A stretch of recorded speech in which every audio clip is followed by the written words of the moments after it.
So today we had food due to the kindness of other living beings who grew the food and transported it, purchased it, cooked it, served it. We have clothing, we have shelter, we have medicine, similarly, because of the kindness of other living beings who gave those things to us. Even if we bought them, still it's due to others' efforts and therefore due to their kindness that we were able to purchase the goods that we need.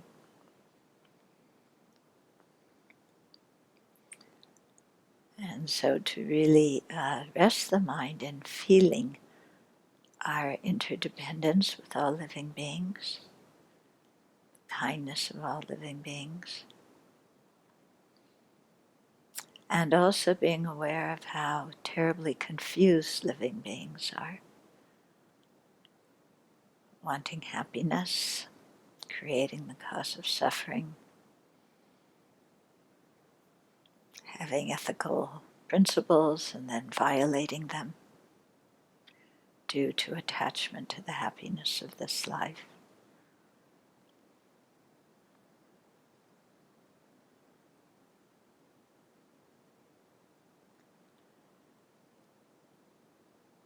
So let's let our hearts open with compassion to other living beings who mean well but create the cause of suffering for others and especially for themselves.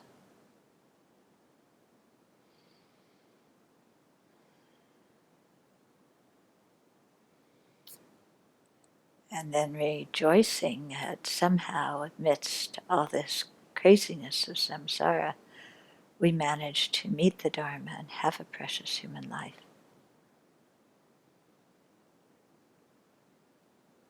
Then let's rejoice at our amazing opportunity and know that we have to use it in a beneficial way to be able to help other living beings, not simply in this life, but especially to be able to lead them out of cyclic existence. And so in that way to generate the aspiration for full awakening so that we can do that effectively.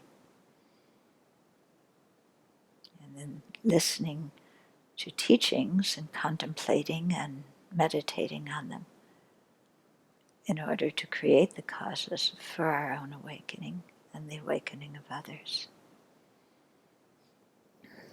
So we say again and again, oh yes, we're in samsara, we want to get out of samsara, da da da da da.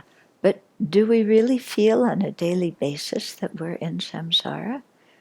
Or do we just feel, oh, I'm living my life, this is normal? Yeah? In other words, I'm just living my life, this is what people do, this is normal. Or do we have an awareness of, we're taking one body after the other under the influence of afflictions and karma, and how trapped and imprisoned we are by the afflictions in our mind. And looking around at other sentient beings, do we look at them as beings who are also trapped by their afflictions? Or do we just look at them as, they're just normal, going about what they're doing, and yeah, they're pretty dumb and do some really stupid things, but yeah, well, what do you expect? Yeah, are you getting what I'm saying? Do we really live with an awareness of our situation and the situation of other sentient beings? Do you ever get a sense like you're living in an insane asylum? Do you ever have that sense that like everything and everybody around you is completely nutty? Like, what are people doing? What they're doing is totally self-sabotaging and causing themselves pain and causing others pain.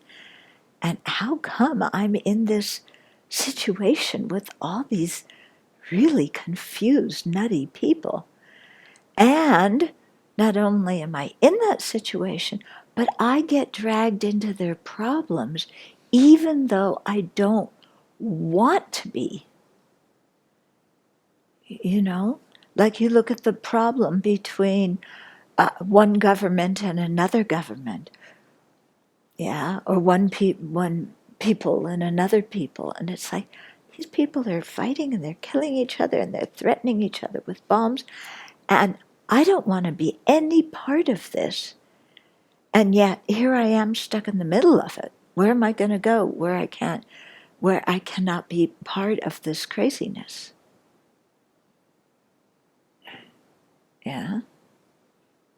Because anywhere you go, there's going to be other living beings, and we all have this afflicted mind. So sometimes, when you get that kind of sense, then it's like, okay, why am I in the middle of this even though I don't want to be? My karma. Yeah, I created the cause for this. And this is what samsara is. It's really like a crazy place. Not like a crazy place. It is a crazy place. With all these people who think they're important, who think they're knowledgeable and educated and brilliant, and from a Buddhist viewpoint, whose minds are completely overwhelmed by ignorance. Yeah, of conventional truths, of ultimate truths. And yet everybody thinks this is completely okay. And it's normal. We should just tweak it a little bit to make it a little bit better. Yeah? But there's no awareness of, like, we're in this situation that's pretty dire. And,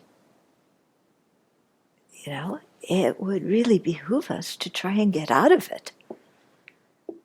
And to help other living beings do the same.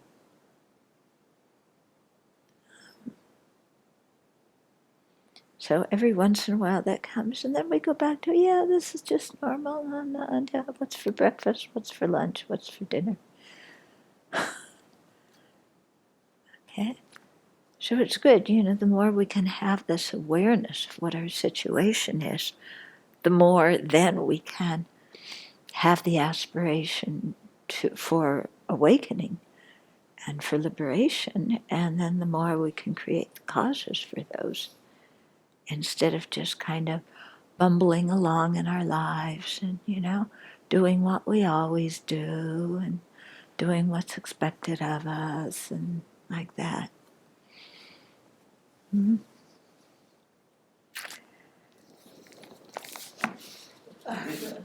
Yeah. Well, today was the day of the Comey testimony in the Senate. Yeah. All these people who think they're so important. Such amazing confusion. I'm not saying that I'm not confused. I sure am. But every once in a while I know I am.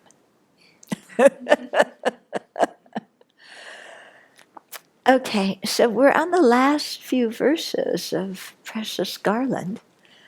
Yeah? Are you already feeling some nostalgia?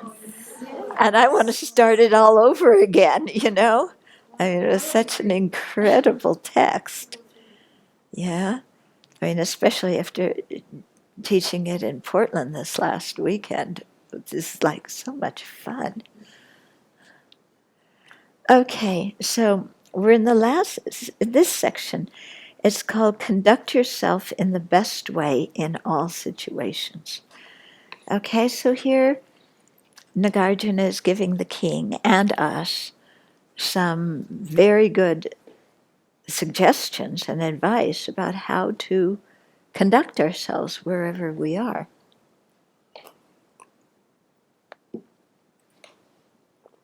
So, 494 and 495, speak the truth. He says that so much, doesn't he?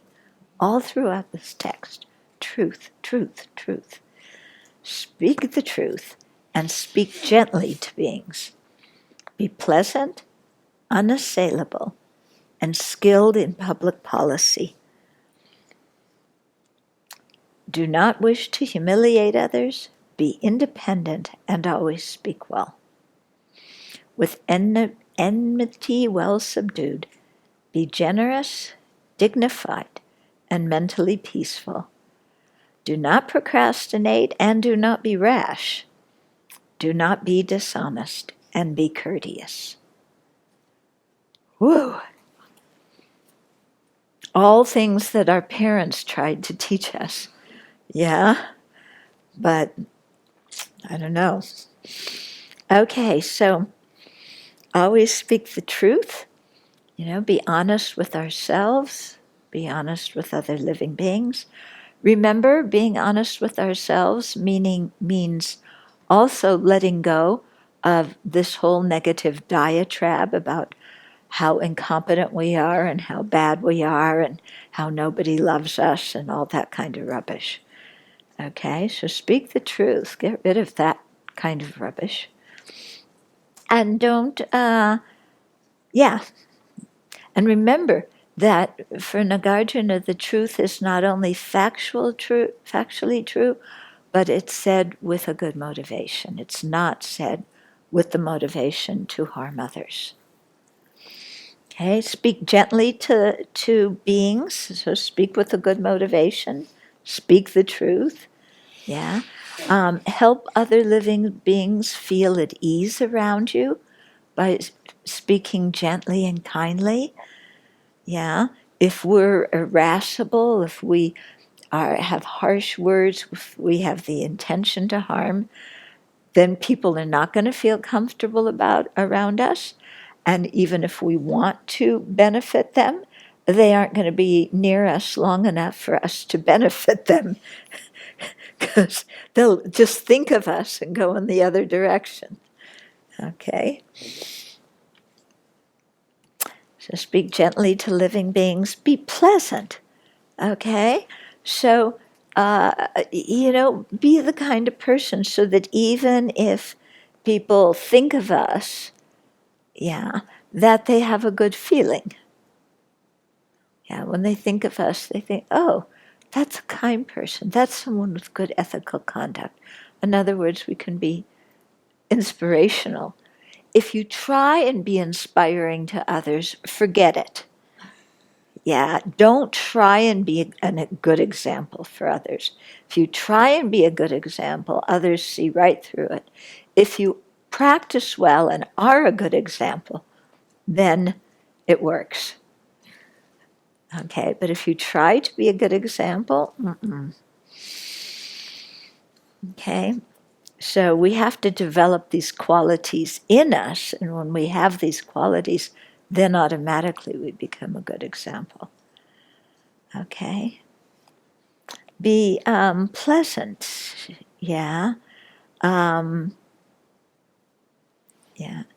because, and be truthful, because that's the basis of trust.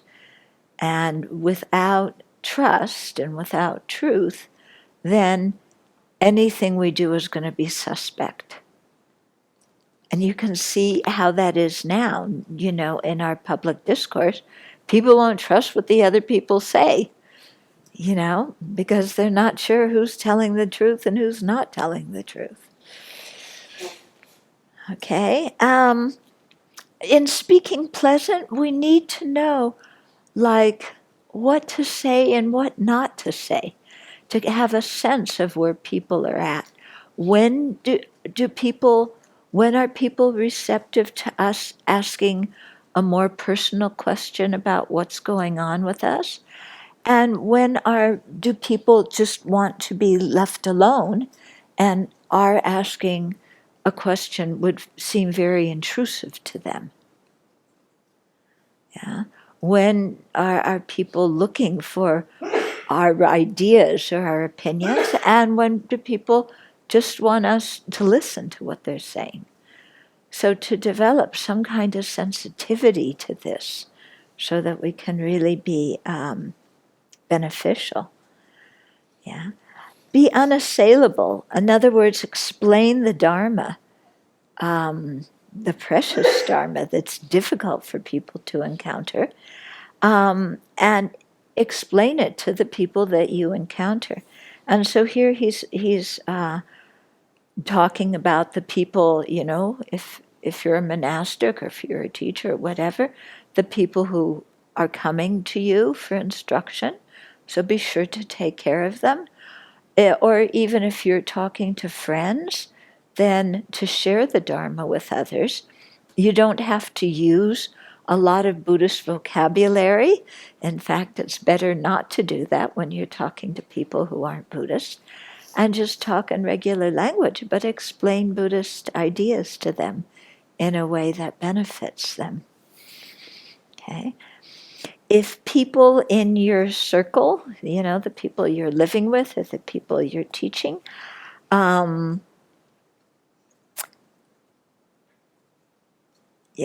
if they have, try and help them to have good ethical conduct, and if they don't, then teach them, what good ethical conduct is. Teach them what is proper behavior and what isn't proper behavior, and how to make amends and how to do purification. Okay? So teach them the Dharma according to their ability, according to whatever level they're at. Okay? And then Khyentse Rinpoche says, don't simply throw up your hands and say, there's no point in explaining the Dharma to you. You will never understand. And even if you did, you won't practice. So just forget it. Okay? So Khyentse Rinpoche says, don't do that. Yeah. So remember, we're bodhisattvas in training. So we have to learn to endure sentient beings' stupidagios. Okay? And then don't humiliate them. Even if they're acting poorly and you have to correct them, then, don't humiliate them and make them feel bad about themselves. Okay? Because that's really terrible when somebody humiliates you and, makes you feel bad. That's not kindness.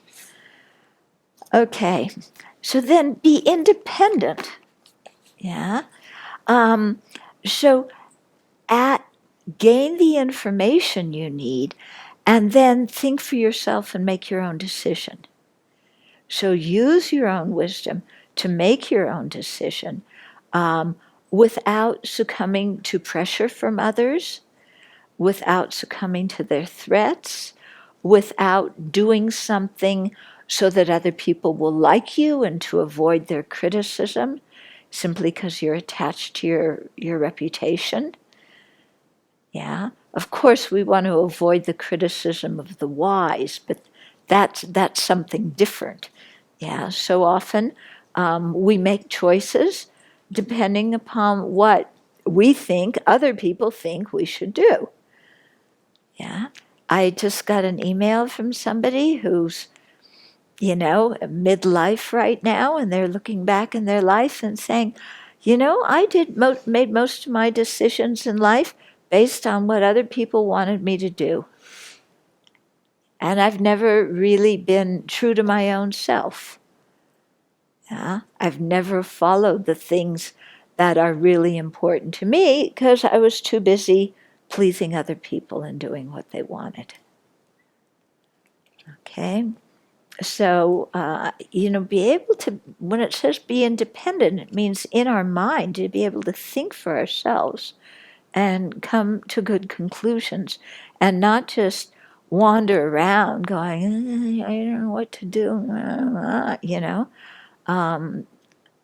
I remember one time, because, people sometimes think that they have to ask their spiritual mentor every tiny little thing they do. And I remember Lama Yeshe one time just saying, next time they're going to ask me where to go pee-pee. Develop your own wisdom, dear. Yeah. And I think that was a strong statement to people who, had the wrong idea of what relying on their teacher meant, because they thought they were supposed to be, and this is what's sometimes misleading about the analogies it gives about how to relate to a teacher, is they feel like they should be little puppy dogs or little children and always tag along and say, what do I do, what do I do, what do I do? And maybe some teachers like that. Lama Yeshe certainly didn't. And reading this too, it made me think, before, setting up the Abbey, I did a lot of reading and asking other people for things, advice. And I read St. Benedict's rule. And, because they have a community that's functioned hundreds of years, what are they doing? And one thing really struck me, what St. Benedict said, is because they have a hierarchy, the postulants and the novices and, the different levels that they have. And he said, when you have a community meeting, let everybody speak. Everybody should share their ideas. Yeah, because even the young people or the new people, they might have very good ideas. So get all the ideas you can, let everybody speak, and then think which ideas are going to work best, which ideas function for this situation. Yeah, and then the seniors, make the decision. Or I think maybe in their community, the abbot or abbess makes the decision. The Buddha set it up so that, the Sangha makes the decision, meaning the fully ordained people. Okay, and I thought, gee, that's really good, because I've lived in a lot of communities, and where people don't have a voice, then they feel stifled. And so it goes much better if people have a voice. And many times, like St. Benedict said, young people will have good ideas that older people didn't think about. Yeah. But then, having collected the ideas, you need to think for yourself. And not just do something because somebody else wants you to, or somebody else is going to be upset if you don't do it, or somebody is threatening you, or whatever. Yeah, to do what you think is right. Okay, then with enmity well subdued, so, our temper is well subdued. Be generous. Yeah, so have a generous heart. Yeah. It doesn't mean we need to go around, giving everybody presents all the time. But if we have a generous heart, because there's much more to give than material things. Sometimes giving encouragement is much more important. Giving a smile. Yeah, giving love, giving protection, giving the Dharma, many things to give. But to have a generous heart, be dignified.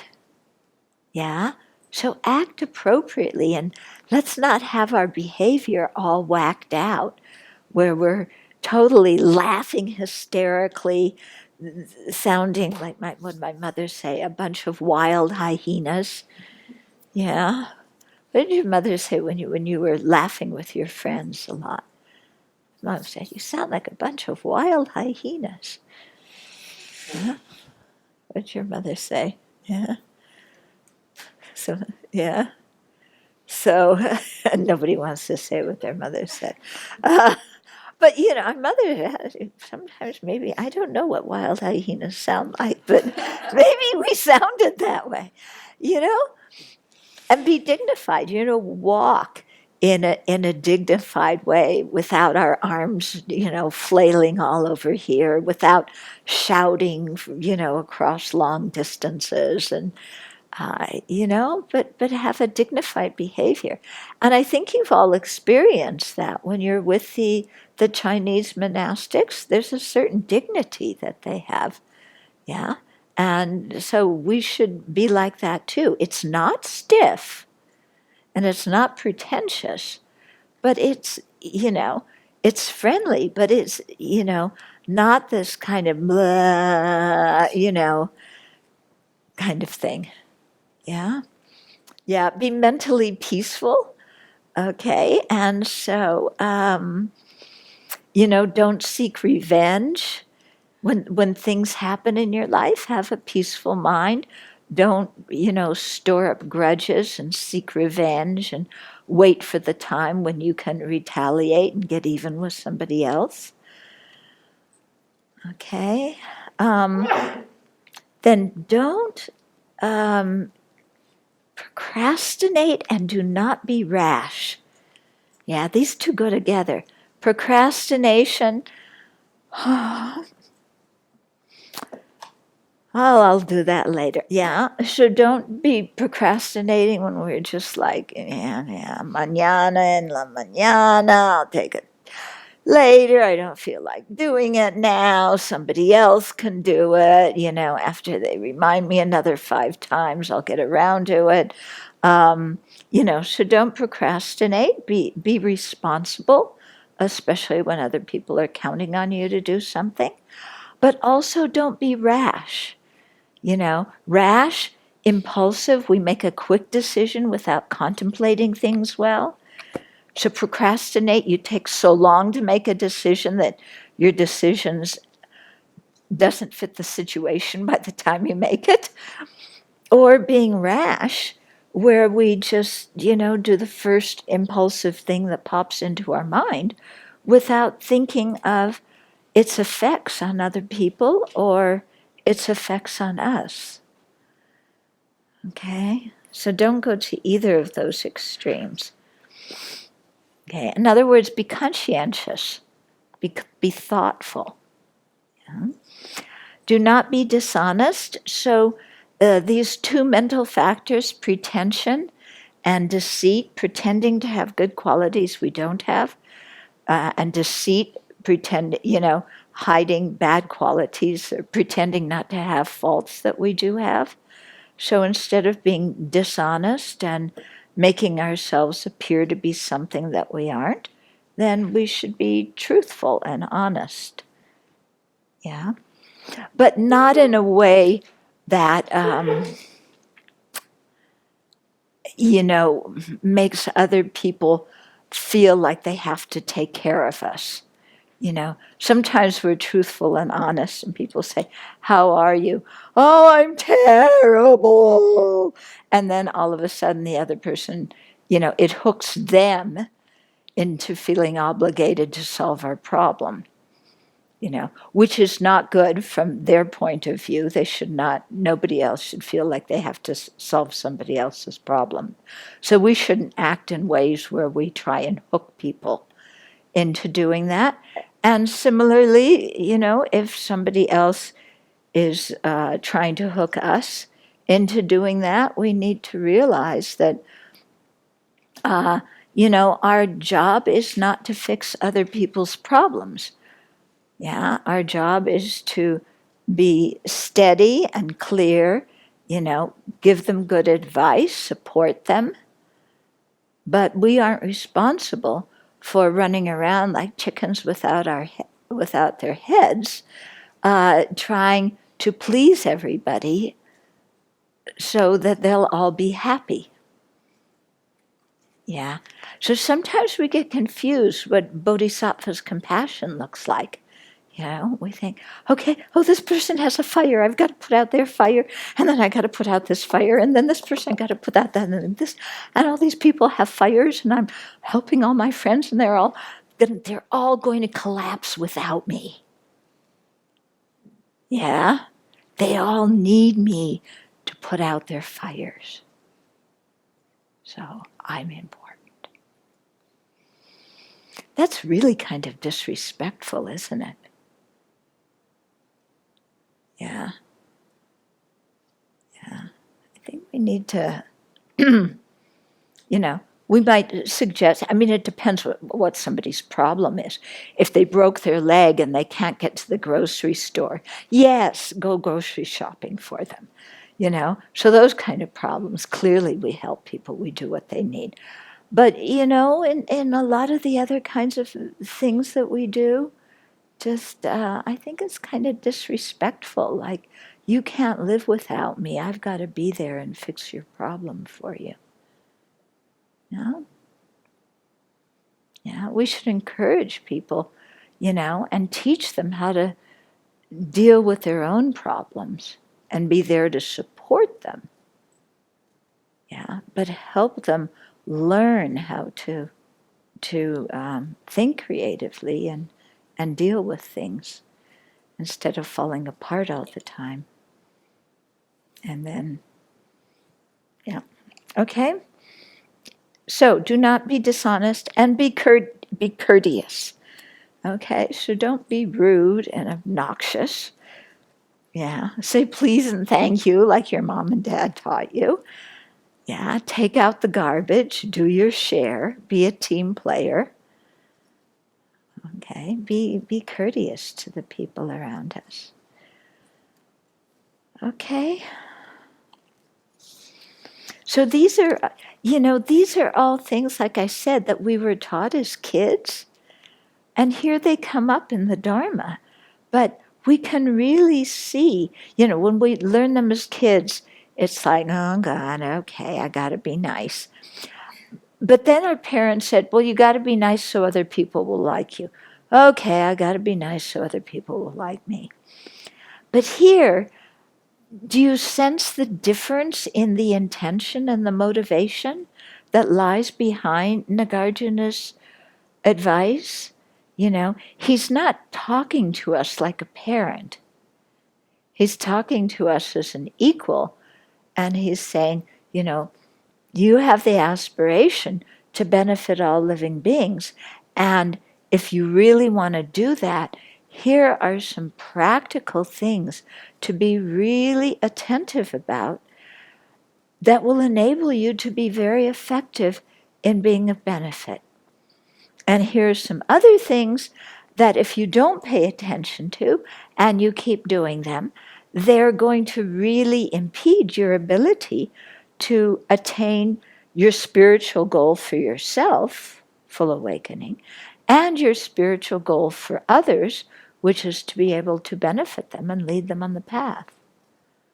Okay? So do you sense the difference in tone and the way he's saying these kinds of things? And maybe now we understand more the deeper purpose for some of these just practical things, practical manners. When one thing I've really learned living in community is the importance of just being polite. Yeah? And how many things where people get ticked off simply because somebody wasn't polite. And how if we're polite, it just functions better, People respond better, our offering service goes better, Whereas when we get sloppy with our manners and we don't say please and thank you, then, or talk in a respectful tone of voice, then just those small things can really set people off. Yeah. So I'm not saying in every email you have to write, "Dear so-and-so, I hope you're well today," because you all write me 10 emails at least a day. Some days not so many, but some days a lot. It doesn't mean you have to spend half the email just, how are you? I hope you're having a good time writing your book and nobody's disturbing you while you're writing the book. Yeah. Yeah. So it doesn't mean every email, you have to, but us, and of course, with people you know very well, you don't say "dear so and so" and best regards and whatever you say at the end. But still, to be polite in the email, yeah. And I think that sometimes, I mean, in email, you can really misread it and get the wrong tone of voice. But I think sometimes when we're writing it, depending upon what's going on in our mind, it's like we may use the same words, but sometimes we type them and it's like grrr, and the other times we type the same words and it's like Do you know what I mean? Yeah, yeah. I know sometimes when I'm irritated, I might just say, please send me this, and I'm writing, please send me this, but I'm saying, please send me this after you've made how many mistakes. I don't write that part. But I think sometimes it can go through. And that's a lot different than please send me this. Yeah. So I mean, of course, we should be sure and try not to misread people's tones in their emails and impute things, but also watch how we, the tone in which we're writing things. And to some extent, you have to give up caring what people think about you, Because I write her emails all the time. Please do this, or please, check on this. And she said, I already did that. You asked me to do it before, or, whatever it is. Oh, yeah, I did. I forgot. Sorry. Yeah, okay, I'm done. What else is new? Um, so just, yeah, chill out a little bit. No? No, I don't think so at all. I always remember I had a boss who would send me emails with 7 letters, PLSDEAL, please deal. And it would be like some long problematic thing. I'd be like, with no guidance. So Oh, those were, okay. And I used to okay. feel very sad. Like, couldn't you at least talk to me? Write one sentence, please deal. Yeah. Yeah. Well, now, yeah, people don't even write full sentences or spell the whole words out. Yeah. Okay. Then 496. Be auspicious like the full moon and radiant like the autumn sun. Be profound like the ocean and steadfast like Mount Meru. Okay, so be like the full moon. We have a full moon tomorrow. Okay, the energy of the full moon is very calming, very peaceful. The moon is associated with bodhicitta because compassion cools the suffering.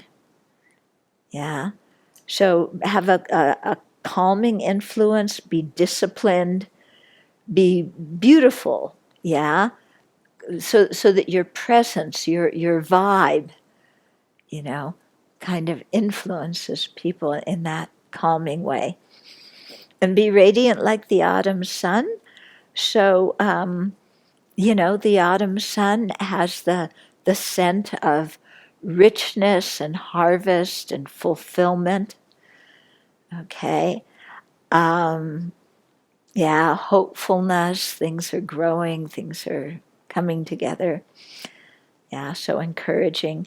Be profound like the ocean. So when you share the teachings and when you share advice, really be deep and,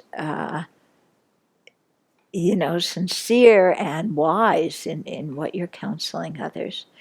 And then be as steadfast and stable like Mount Meru. Okay? So that just, our conduct from day to day is pretty stable. So that when, people see us from one day to the next. They kind of have an idea of how we're going to act. Because there's some people, and from one day to the next, you don't know who you're going to meet. Yeah? I see some people are getting the point. Yeah? Because some people are extremely moody.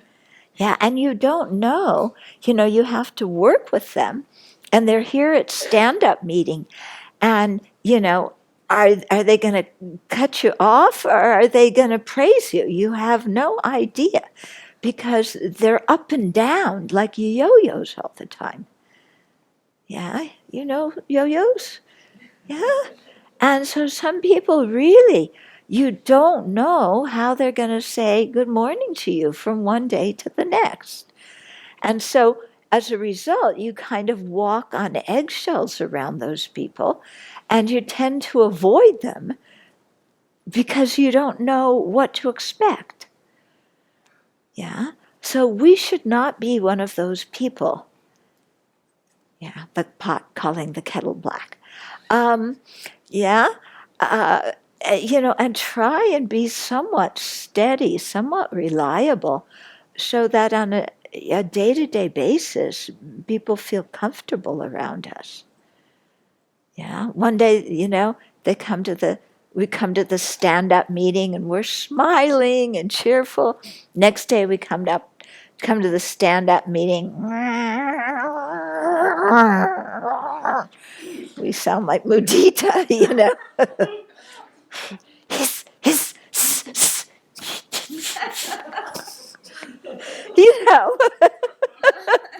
Yeah.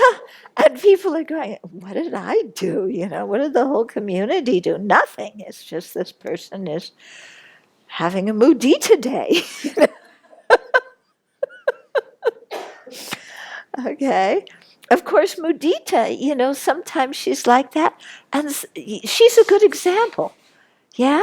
Sometimes she is so sweet, this kitty.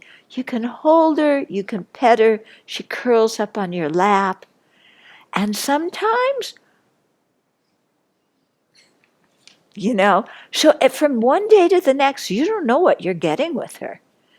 And actually, from one moment to the next, you don't know. Because she can be curled up, purring in your lap, and then bite you. Yeah? So we should not be like that. Okay? We should be somehow, kind of more consistent, more pleasant, so that people don't have to be on their guard or, anxious around us. Then 497, freed from all negativities and adorned with all good qualities, be the sustenance of all beings and become omniscient. Okay, so be free of all negativities. So abandon everything that needs to be abandoned on the path. Yeah, purify everything that needs to be purified in your mind. Be adorned with all good qualities. Realize everything that is to be realized on the path. Practice everything that's to be practiced. Develop all the good qualities that are to be developed. Yeah. And then we're adorned with good qualities. Okay. Worldly people wear jewelry and adorn themselves with jewelry. Spiritual people are adorned by their own good qualities.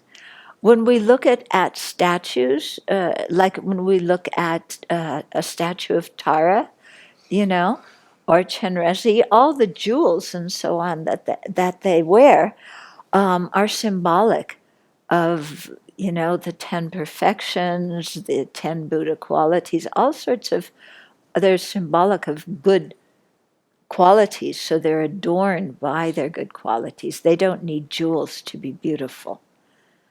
Yeah, worldly people wear jewels because we don't, they don't feel beautiful. Yeah. So I need to look beautiful so people will like me. So, I'll adorn myself.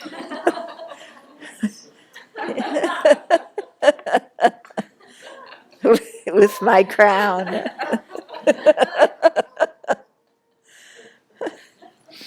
Lama Yeshe used to do that. This reminded me of what he used to do when the young monks would fall asleep during puja. He would get a water bowl and put water in it and put it on their heads. And if they started falling asleep during puja,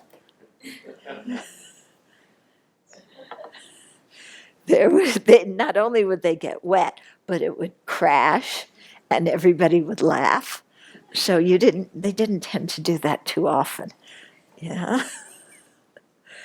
Maybe we should do something like that, huh? The meditation the floor would be drenched.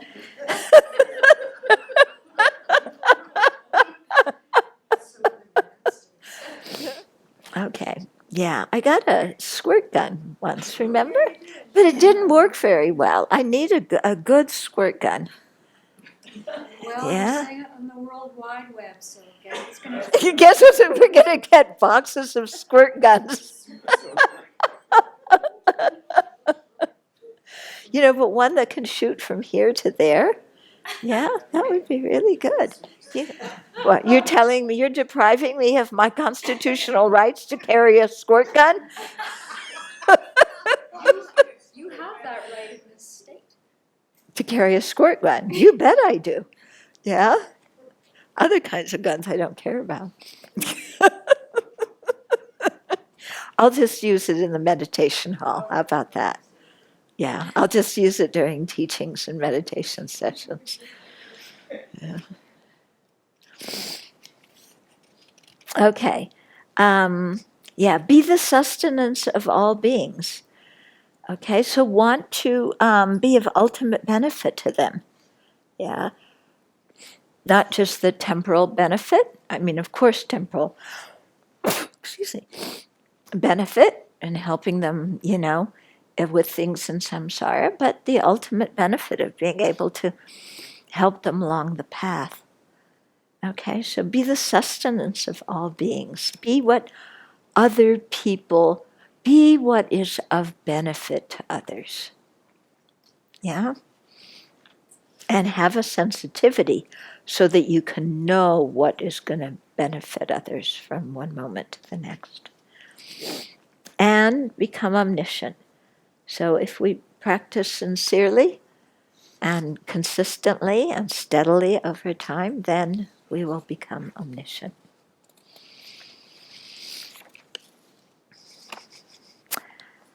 .498. This Dharma is not explained only for a king. It is also taught, as is appropriate, to other beings out of the desire to benefit them. Okay? So here he really clarifies that he's not just speaking to the king, he's talking to all of us, and that we all need to take this to heart. Okay, .499. King, it would be good for you to contemplate this discourse every day so that you and other beings will attain true, complete awakening. So he's saying, I just gave you this whole teaching, so don't forget it. Yeah, don't just take notes on your computer, shut it down, never look at them, or take notes on your notebook, put it on the top shelf and not look at them again. Study what you've learned, review what you've learned. And he's saying do it on a daily basis. Okay? Why? Because if we're going to prepare for future rebirth, if we're going to try and create the causes for ultimate, the highest good, then we need to practice these teachings every day. Yeah? So, it's not just a question of reading a little bit and then forgetting it. And that's why I encourage people when they read Dharma books, don't sit down and speed read through it. The purpose is not to read a lot of stuff. It's better read a little bit and really think about it and integrate it in your life, then then it's becoming really valuable to you.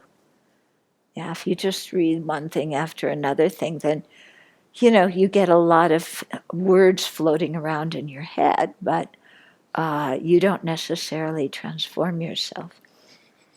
Having said that, I was thinking that, in the Tibetan tradition, they memorize different texts. And like Geshe Zopa, he used to recite Shantideva's text by heart every day. Yeah. Yeah, the whole thing. So I don't know. Is that even, how many verses is that one? Anybody, I don't know. We should. Yeah, although some chapters are longer. Yeah. But, if you memorize that, and then that's always with you. And I was thinking, wow, how cool would it be to memorize this text? Yeah, especially since this text, well, like Shantideva's text, is quoted so often by other authors, and to have all of that at the tip of your tongue. When His Holiness gave an initiation or a Jainang a few years back in India, the commitment was he gave us maybe maybe about 8 verses from this text. And he said, your commitment is to recite and think about these every day. I thought, what a far out commitment. I like that kind of commitment, because that'll get me to think about things. Okay, then verse 500. Be ethical and have the highest respect for spiritual mentors. Be patient, devoid of jealousy and greed. Enjoy the wealth of aiding others without expectations of return, and be helpful to those who are deprived. Be devoted to the Supreme, avoid those who are not, and embrace the Dharma. For the sake of awakening, this is what those who seek it should always do. Okay, so this is his final advice in the 500th verse. Okay, again, be ethical. So he started with this at the beginning. Be ethical. That's what you need to have a higher rebirth. Again, it's coming. Be ethical. Have the highest respect for spiritual mentors. So spiritual mentors are sometimes said to be the foundation or the root of the practice. So we have to understand what that means, because sometimes people mistake it and think it means the whole practice. Yeah. A root is the part of the plant where you gain nourishment, and the root is under the ground and it helps stabilize the rest of the plant. So, likewise, our spiritual mentors are the ones from whom we gain the nourishment of the Dharma, because they teach us and guide us and counsel us. And they're the ones who stabilize us and keep us firm in the Dharma ground. Okay. But a plant also has, a trunk and branches and leaves and flowers and fruits. So there's a whole lot else besides the root. Yeah. So, we need to cultivate many things in the path, but the root helps nourish the other things that we want to grow, and it helps stabilize us in the ground of the Dharma. Okay?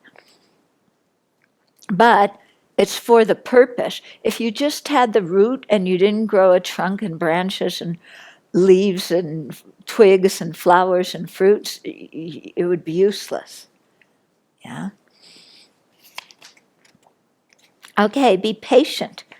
Have fortitude. Don't fly off the handle. Don't expect people to change instantaneously. Recognize it's going to take them a while. Be devoid of jealousy and greed. So especially as Dharma practitioners, it's important not to be jealous of each other. Yeah, jealousy is really unpleasant in a community, a spiritual community, or even you're not living in a community. It's very, very unpleasant.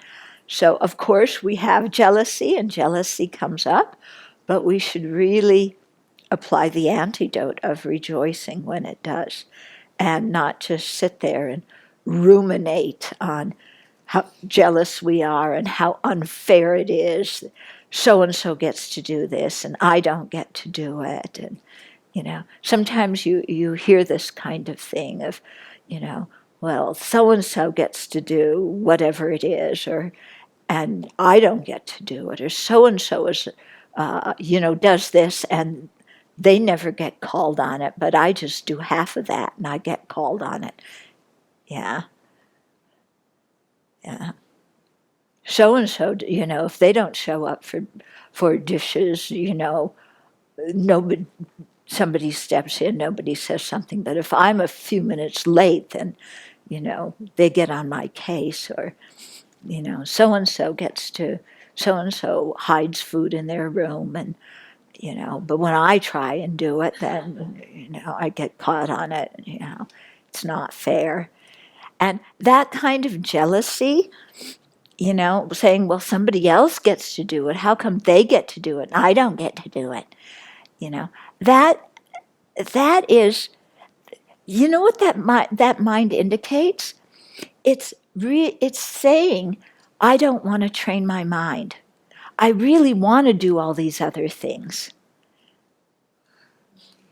that other people get to do without being noticed. I really want to be able to do them. Yeah. And then, so if you're thinking like that, so-and-so gets to, and they don't get called on it, but I get called, I don't need to do it. I got to do it, they don't. It's really saying, I don't want to train my mind. I really want to do all those things. Yeah? Other people are doing them, why can't I? Okay. And then you have to stop and think, yeah, well, what kind of karma do I create if I do that? And if I do have those privileges that other people have, or if I do succeed in doing something behind the back, someone else's back, that like other people do, is that really helping me on the path? Yeah? So comparing ourselves to others and saying they get to do it, but I don't. Yeah? That's really indicative of not wanting to train our mind, isn't it? Yeah. So then we have to ask, well, what am I doing if I don't want to train my mind?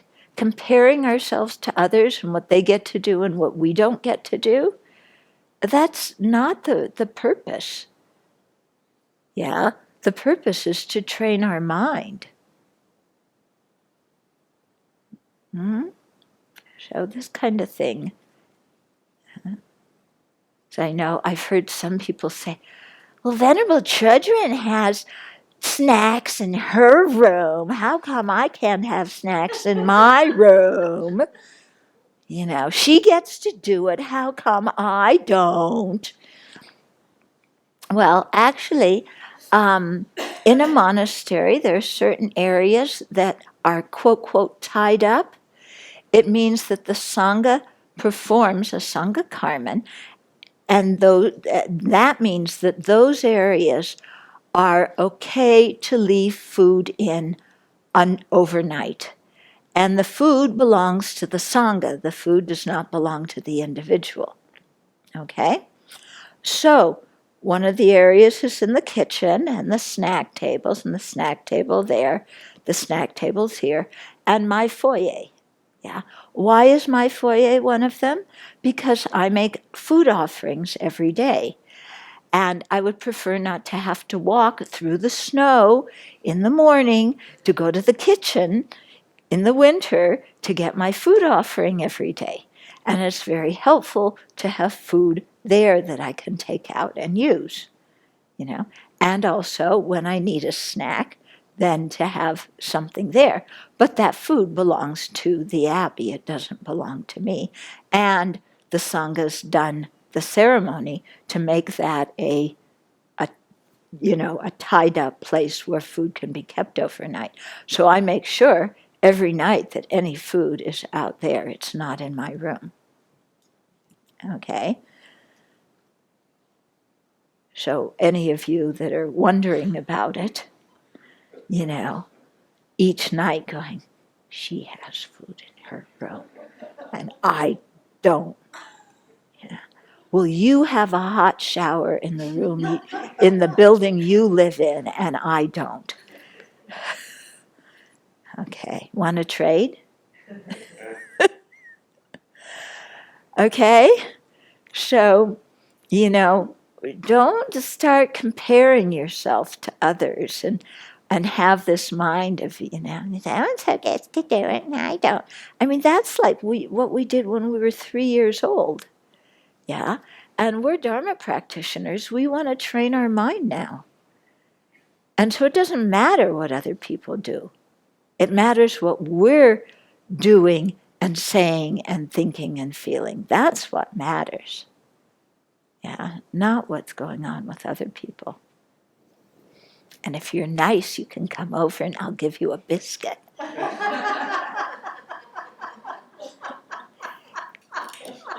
Because that cabinet, yeah, there's kitty food in it too. So you can have one of the kitty biscuits. Or I might give you an old cracker. Yeah, you want an old cracker? Yeah. Okay. Did you get the lysine? Thank you. Yeah. So that goes in that cabinet too. Yeah, if you're good, maybe you could. My tree will give you one of the lysine drops. How come you don't go, my tree gets to take lysine drops and I don't? I don't hear any of you saying that. Yeah, you have lysine? Yeah. I just want to clarify, each building has a tea counter with places that are proper to have food, and everyone that lives in that building. In a building that has this. Right. We're all equal in that way. Yeah. All the buildings have a tea counter. Okay. But no hot shower. Yeah. Okay. So be devoid of jealousy, be devoid of greed. More and better, more and better. I want this, I want that. Okay. Enjoy the wealth of aiding others. So feel happiness when you get to help other people. Feel happy when you're offering service. Yeah, because remember, you're offering service. You're not doing chores and working. So feel happy that you get to accumulate merit by offering service. And do this, feel the wealth of aiding others without expectations of return. That one's hard. Yeah. Because, okay, I'll do something nice for you, but you at least need to acknowledge the nice thing I did. Yeah. I washed the dishes all alone because the other people didn't come in who were on the road. At least they should say thank you or I'm sorry. Shouldn't they? Yeah. Yeah, they definitely should. Yeah. And when I do something nice, when I do somebody else's task, then they should appreciate me and praise me and tell me how kind and wonderful and magnanimous I am. And then they should remember that they owe me a favor too. Okay? So we should help without expecting fame, without expecting praise, without expecting presence, and even without expecting a good rebirth. Just to do it because it's good to do and dedicated. And do it with, of course, good to do because we have bodhicitta. Don't leave the bodhicitta out of it. Okay, and be helpful to those who are deprived. Yeah, so people who have less than you, help them out. Yeah, poor Shramanarika Cinderella. Yeah, who was suffering so much. Yeah, Cinderella, she's the one who lost her slippers. That was Cinderella, yeah. So poor Shramanera, Cinderella, everybody else got new shoes and she didn't get new shoes. Mean older sisters. Yeah. Oh, right, yes. Horrible older sisters who take advantage because they're senior. Yeah. And the mean stepmother. Yeah. Huh? And the mean stepmother. Yeah, and the mean stepmother. Is that you? Although I do have a stepmother. Yeah. She might fall in that category. Yeah. So poor Cinderella, she just vacuums all day. Yeah, she mops all day. She cooks all day. Yeah, of course she tastes all the food that she eats. Yeah. She, poor Cinderella. Then she has to go work in the forest. Then she has to clean the kitty box. Nobody wants to clean the kitty box. We'll sweep around the kitty box, but we won't clean the kitty box. Do you know we almost had a revolt this morning? Yeah. I came in here and looked at that kitty box, and I was expecting those 4 kitties to go, clean our kitty box. It's filthy. You human beings are disgusting. Yes. Okay. So, helpful to those who are deprived. Really think about that one. Be devoted to the Supreme, so be devoted to people who have good qualities. Seek out people who have good qualities, who you can learn from, who you can follow the example of. And, watching how other people act is an incredible way to learn. Sometimes we are so dense, yeah, we expect people to tell us everything we need to learn. And one thing you really learn when you go for your full ordination is you have to keep your eyes open. At least I did, because I didn't have translation for most of the time. And I had to watch who's doing what when.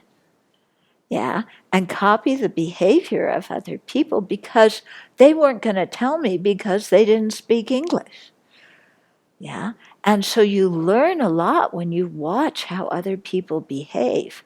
It's a skill we need to learn by doing that. Instead of just, we walk from one place to the other and we're totally blind to the people around us. Okay, so be devoted to the Supreme, to the people with good qualities who are wise, and avoid those who are not.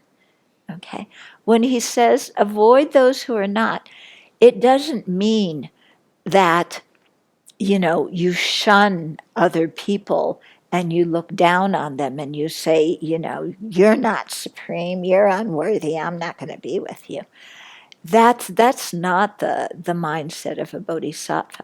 What this means is when we ourselves are weak in our discipline, then we don't hang around other people whose discipline is not very good.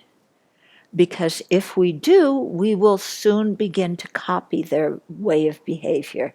And then we will be taking the toboggan down the slippery slope. Okay? So it's better to stay with people that we respect, that we can emulate. Yeah? And not hang out with people who could be a bad influence, not because they're bad people, but because we our mind is undisciplined. Okay, we have to be very clear about that. We're not looking down on other people.